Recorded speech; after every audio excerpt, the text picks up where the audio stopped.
Families, the poet Philip Larkin wrote, they mess you up. Only he used slightly stronger language. When it comes to family business, he was right on the money. A recent survey found only 15% of family businesses survive past the second generation. If the whims of the marketplace don't get you, rivalry or old-fashioned greed will, which makes the Antinoris family of Italy all the more remarkable. As we first reported last fall, they've been in the same line of work for 6 centuries now. The Antinoris make wine, and the family's story reads like a wine review.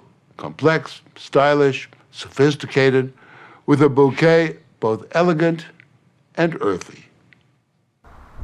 It's harvest time in the great vineyards of Italy, none greater than the 5,000 acres farmed by the Antinoris family.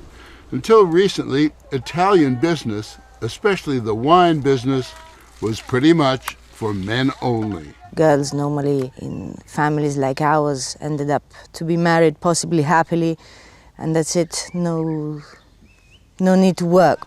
But Albiera Antinori and her 2 sisters are the first women in 26 generations to play a major role in the family enterprise.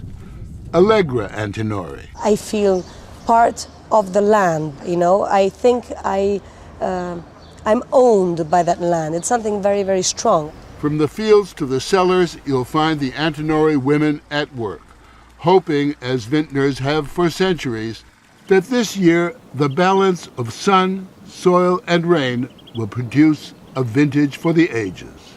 Alessia Antinori. People use these wonderful words to describe taste. There's personality. What else? The elegance. The wine has to be elegant. And so you say, how do you describe elegance? You can't. It's like an elegant woman. How you describe her? It's personal. You know it when you see exactly, it. Exactly.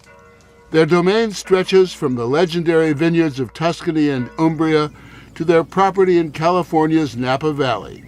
Antinoris is perhaps the oldest family business on Earth. The first document which we have, which proves that an ancestor of mine was involved in the wine production, dates back to 1385.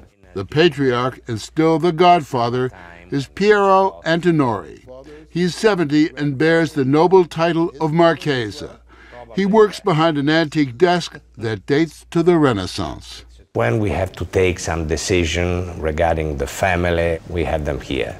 And my father used to do the same thing.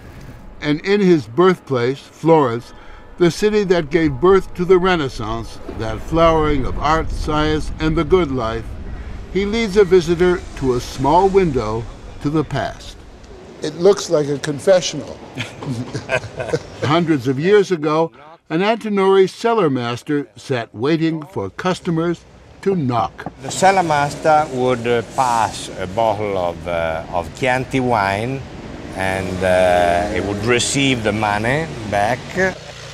This has been in operation until a couple of centuries ago.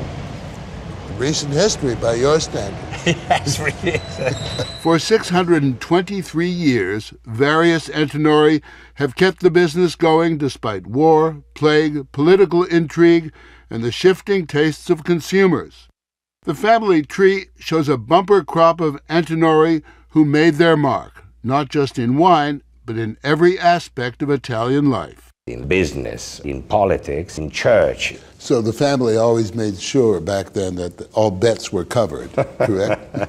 I think it was a bit the concept, yes. There were poets and priests, rogues and rascals. In 1576, Francesco de' Medici, the Grand Duke of Tuscany, had one Antinoris strangled for his undue attentions to Bianca, the Duke's wife. In the 1700s, another Antinoris cultivated Pope Clement XII as an important customer. The pontiff, who commissioned the building of Rome's Trevi Fountain, decided to throw a few coins the Antinoris' way. We have some correspondence saying that the Pope used to like very much the wines of our family and he wanted to order more. A pretty good recommendation, correct? Especially in the 18th century. Yes, no doubt. But the family history lining the shelves of the Marchese's office says precious little about the wives and daughters in the Antinori family tree, a fact not lost on Albiera, Allegra, and Alessia. Are there any interesting women in those 26 generations? I'm sure there are some women, but women in history in the past time, even if, unless they were special, they were not Considered. really considered Yes, exactly. to be mentioned. It's true, because when I went to agriculture university in northern Italy, in Milan, we were 2 women, and the rest were all men. Very lucky. For 6 centuries, command of the Antinori Empire was passed from father to son. But with no male heir, the Marchesa, some years ago, sold a major stake in the business to Whitbread, a British company whose fortune was based on beer making. It was the period when I didn't know exactly if my daughters would be interested or not to be involved in the business. And so for me that was a way to guarantee a continuity also to the company. But the partnership produced mainly grapes of wrath. It was a vintage clash between the foaming suds of quick profits and Piero insisting he'd sell no wine before its time.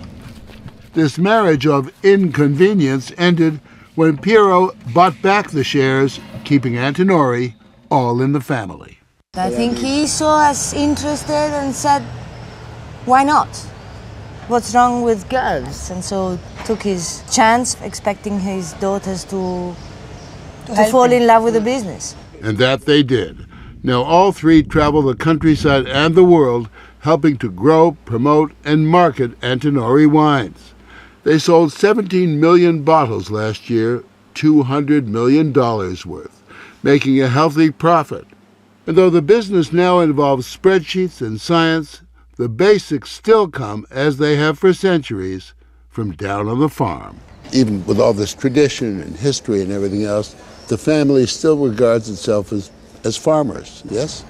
Yes, absolutely. This is our origin. Still now, in modern times, we are basically farmers. We appreciate the nature and the countryside more than the glamorous city life. You're 3 country bumpkins. Yes, exactly. Yes. Well, hardly. Salute. Cheers. Elegance is the rule at Palazzo Antinori, the family home in Florence. Since the family's wines must be sampled often to ensure quality control, every lunch at the Palazzo is a kind of business lunch. The Marchesa, his wife Francesca, their daughters and sons-in-law, and the grandchildren all may have a say. Any family arguments at this table? Come on, secrets. I want secrets revealed here. Yes.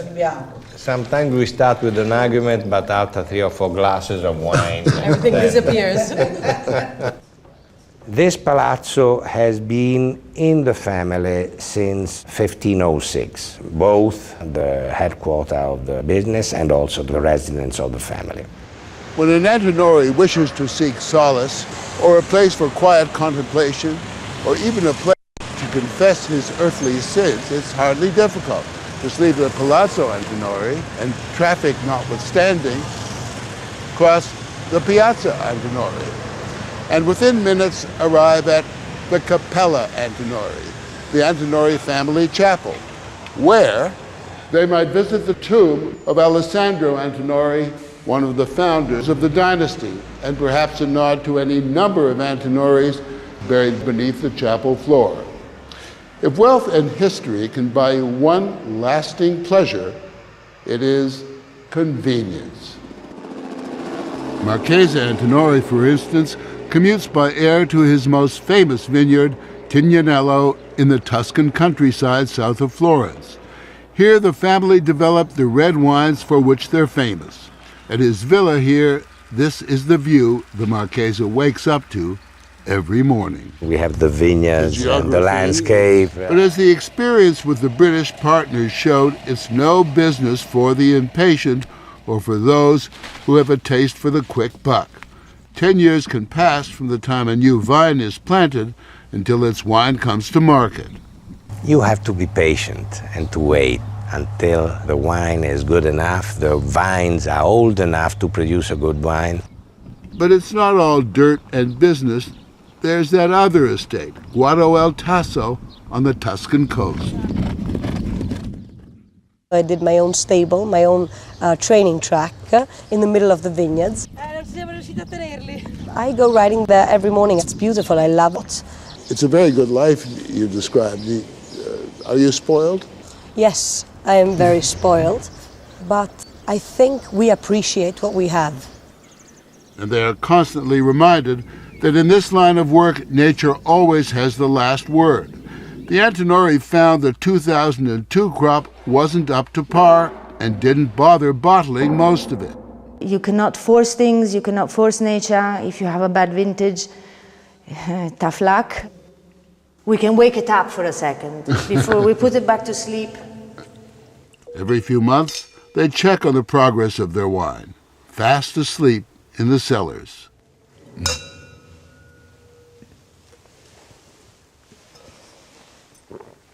The verdict, let it sleep a while longer. You see, it's still very young, very rough, has to stay in there for a little while. Another family meal, another bottle of wine or two. Every once in a while, someone offers to buy them out, but this farmer and his daughters politely decline, on the theory that if family ownership was good enough in 1385, it's good enough today. It is really our intention to remain a family business because we think that this is the best solution for us. For at least another 500 years. At least.